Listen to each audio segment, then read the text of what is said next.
Friends welcome to AHT times channel. Friends ఈరోజు మీ అందరికీ ఈ వీడియోలో ఇప్పుడే వచ్చినటువంటి ఒక బ్రేకింగ్ న్యూస్ అప్డేట్ గురించి చెప్పడానికే ఈ యొక్క వీడియోని చేయడం అయితే జరుగుతుందండి. సో ఆ బ్రేకింగ్ న్యూస్ అప్డేట్ ఏంటంటే మన యొక్క తెలంగాణ రాష్ట్ర వ్యాప్తంగా 5 గ్యారెంటీలకు సంబంధించి తెలంగాణ ప్రజలు అనేవారు జనవరి 6వ తారీఖు వరకు అయితే అప్లై చేసుకోవాలి. జనవరి 6 తర్వాత ఎలాంటి అప్లికేషన్ ఫామ్ అనేది తీసుకోము అని చెప్పేసి మనకు ప్రభుత్వం అయితే ప్రకటించారు. అయితే దీని కారణంగా ప్రజలు చాలా నిరాశ వ్యక్తం చేస్తున్నారు.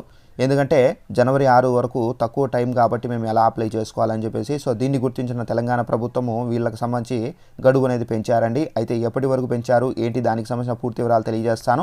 వీడియోని స్కిప్ చేయకుండా లాస్ట్ వరకు చూసి తెలుసుకోండి. అలాగే ఒక చిన్న రిక్వెస్ట్, ఈ వీడియో నచ్చినట్లయితే లైక్ చేసుకొని మన ఛానల్ని సబ్స్క్రైబ్ చేసుకొని ఫాలో అవుతండి. మన యొక్క తెలంగాణ రాష్ట్ర ప్రభుత్వానికి సంబంధించి పథకాలకు సంబంధించి ఎలాంటి ఇన్ఫర్మేషన్ తెలియజేస్తుంటాను. అయితే దీనికి సంబంధించి మనకు నోటిఫికేషన్ ఇప్పుడిప్పుడే వచ్చింది. ఒకసారి ఆ నోటిఫికేషన్ చూపించి మీకు క్లారిటీగా ఎక్స్ప్లెయిన్ అయితే చేస్తానండి. ఇదండి నోటిఫికేషన్. ఇక్కడ చూసుకున్నట్లయితే మన యొక్క తెలంగాణ రాష్ట్ర వ్యాప్తంగా సీఎం రేవంత్ రెడ్డి గారు అయితే తెలంగాణ ప్రజలకు సంబంధించి శుభవార్త ప్రకటించారండి. అయితే ఇక్కడ జనవరి 6 తర్వాత కూడా దరఖాస్తు చేసుకోవచ్చు. రేవంత్ రెడ్డి తెలంగాణ రాష్ట్ర వ్యాప్తంగా ప్రభుత్వమే ప్రజల వద్దకు వెళ్లాలనే ఉద్దేశంతో ప్రజాపాలన ద్వారా గ్రామ సభలు నిర్వహిస్తున్నామని చెప్పేసి సీఎం రేవంత్ రెడ్డి గారు అయితే స్పష్టం చేశారు. గ్రామ సభల్లో డిసెంబర్ 28 నుండి జనవరి 6 వరకు దరఖాస్తులు స్వీకరిస్తాము. పురుషులు మహిళలకు విడిగా కౌంటర్లు ఓపెన్ చేస్తాము. ఆయా రోజుల్లో రద్దీ వల్ల అప్లికేషన్ ఇవ్వలేని వారు చింతించాల్సిన అవసరం లేదన్నారు. ఆ తర్వాత కూడా మండల ఆఫీసుల్లో దరఖాస్తు చేసుకోవచ్చు అని చెప్పేసి రేవంత్ రెడ్డి గారు అయితే వెల్లడించారు.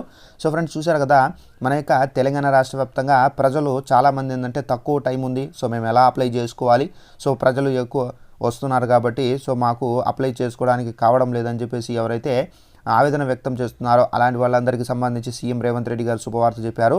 అయితే జనవరి 6 తర్వాత గడువు అయినా కానీ మీరు ఇక్కడ ఏవైతే మండల ఆఫీసులు ఉంటాయో అక్కడికి వెళ్ళి మీరు ఈ దరఖాస్తు ఫామ్లు అనేది సబ్మిట్ చేయవచ్చు. అలాగే రేషన్ కార్డులు లేని వారు కూడా మీరు ఈ దరఖాస్తు ఫామ్లు అక్కడికి వెళ్ళి సబ్మిట్ చేస్తే కనుక వాళ్ళు తీసుకుంటారు. తీసుకున్న తర్వాత మీకు రేషన్ కార్డులు మంజూరు చేస్తారు. అలాగే 5 గ్యారెంటీలకు సంబంధించి ఏవైతే ఉన్నాయో అవి కూడా మీకు మంజూరు అవుతాయండి. ఇదండి మనకున్నటువంటి latest information.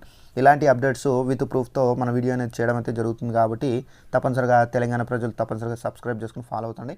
Thanks for watching this video. All the best.